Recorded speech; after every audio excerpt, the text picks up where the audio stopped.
এরা অনেক কষ্ট করেছে, এরা জীবন দিয়েছে, এরা অনেক কিছু করেছে। এদের এই কষ্ট যেন বাংলার জমির যেন আল্লাহর দিন। ও ঢাকা বংশাল যাওয়ার সময় পুলিশ স্টেশন থেকে পুলিশরা এলোপাতাড়ি গুলি ছোড়াতে ওর সামনের একটা ছেলের বুকেও গুলি লাগছে, ওইটারই রিস্কাতে করে নিয়েছে, ওর বুকেও গুলি লাগছে। ওর ডান দিক দিয়ে গুলিটা যায় বা দিক দিয়ে বেরিয়েছে, সাথে সাথে ও পড়ে গেছে। ওর বন্ধুরা বলতেছে কি ও পড়ছে কেন, মানে পুজো ওঠার আগে ও মারা গেছে। ওনার নাম কি ছিল? ওর নাম হচ্ছে হামিদুর রহমান সাদমান। হামিদুর রহমান হচ্ছে সিভিল ইঞ্জিনিয়ার, সিসিএন থেকে পলিটেকনিক্যাল প্রাইভেট কলেজ থেকে পড়ছে। ঢাকাতে সিসিএন, ঢাকাতে না কুমিল্লা? কুমিল্লা সিসিএন থেকে পড়ছে। আর ঢাকাতে গেছে ইন্টার্নি করার জন্য, 6 মাসের একটা ইন্টার্নি ছিল, এটার জন্য গেছে। ঘটনাটা একটু বিবরণ বলেন তো, কি কি হয়েছিল? ও হচ্ছে যে যখন নিউজ দেখছে যে শেখ হাসিনা পদত্যাগ করছে, সবাই আনন্দ মিছিল করতেছিল, তখন ও বাসা থেকে ওর বন্ধুদের সাথে বেরিয়েছে। ও ঢাকা বংশাল যাওয়ার সময় পুলিশ স্টেশন থেকে পুলিশরা এলোপাতাড়ি গুলি ছোড়াতে ওর সামনের একটা ছেলের বুকেও গুলি লাগছে, ওইটারই রিস্কাতে করে নিয়েছে, ওর বুকেও গুলি লাগছে। ওর ডান দিক দিয়ে গুলিটা যায় বা দিক দিয়ে বেরিয়েছে, সাথে সাথে ও পড়ে গেছে। ওর বন্ধুরা বলতেছে কি ও পড়ছে কেন, মানে পুজো ওঠার আগে ও মারা গেছে। ঢাকা মেডিকেলে নিছে, মৃত ঘোষণা করে দিচ্ছে। কয়টার সময় ঘটনাটা?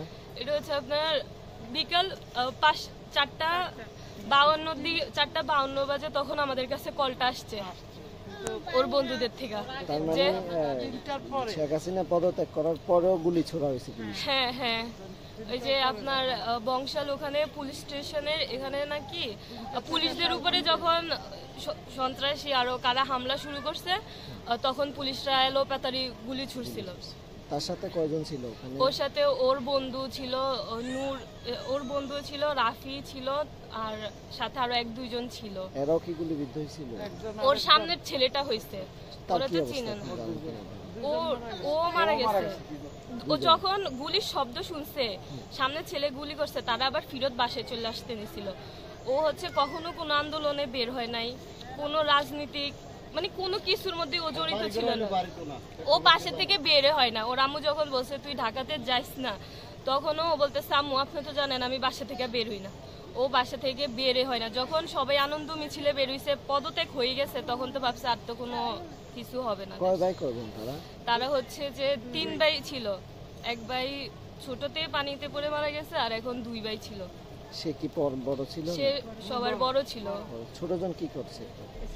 ছোটজন হচ্ছে ইন্টার 2nd ইয়ারে উঠছে এখন, আর ও হচ্ছে তো ইন্টার্নি করতো। আপনারা পরিবারের পক্ষ থেকে এখন কি চাচ্ছেন এই বিষয়টা নিয়ে? আপনাদের মতামত বা অভিমত কি আপনাদের? আমরা এটার কি চাবো, আমরা কার কাছে যাব এটার সমাধানের জন্য, যে এটা কি হবে এটা তো আমরা বলতে পারতেছি না। আমরা তো দেখিও নাই যে মানে কে গুলিটা করছে। ও কি মারা যাওয়ার আগে ওর আম্মুকে ডাকছে নাকি আল্লাহকে ডাকছে, আমরা তো এটাও জানি না যে ওর ডাকছে কি, ও কি বলছে। ও আজকে গতকাল সারাদিন আফুর সাথে কলে কথা বলে নাই। ওর ভাইকে কল দিছিল। শেষ কথা হয়েছিল কার সাথে জানেন? শেষ কথা ওর ছোট ভাইয়ের সাথে হয়েছিল 3টার পরে, যে ও গণভবনের দিকে যাচ্ছে। সেটা বলছেন? হ্যাঁ, কল দিয়ে বলতেছে যে আমি গণভবনের দিকে যাচ্ছি। ছোট ভাই তখন বলছে তুই বাসায় যা, তোর গণভবনে যাওয়া লাগবে না, তুই বাসায় যা। ছোট ভাই ওরে বাসায় যেতে বলল। ঠিক আছে, আপনার নামটা একটু, আপনি ওনার কি হন? আমার নাম হচ্ছে যে কাজী সাদিয়া আক্তার, আমি হচ্ছি ওর ছোট খালামণি হই। আর এটার পুরো সুষ্ঠু বিচার চাই আমরা। আপনার পরিবারের পক্ষ থেকে আমাদের সকলের পক্ষ থেকে এটার একটা সুষ্ঠু বিচার চাই। দেশ তো স্বাধীন হইলই, সাথে আমার বোনের ছেলে রক্ত দিয়েই দেশ স্বাধীন হইল। পক্ষ থেকে জানাচ্ছি আমরা গভীরভাবে শোকাহত। গতকালকে সাদমান মিছিলে বের হয়েছিল, ওখানে ও গুলিবিদ্ধ হয়ে মারা গিয়েছে। এরপরে আমাদের চেয়ারম্যান স্যার শোনার সাথে সাথে আমাদেরকে গতকালকেই বলছে, আমাদের টিচার যারা আছে কুমিল্লাতে আছে যারা, সবাইকে বলছে। তো পরবর্তীতে চেয়ারম্যান স্যারের পক্ষ থেকে আমরা 2 জন টিচার আসলাম এখানে।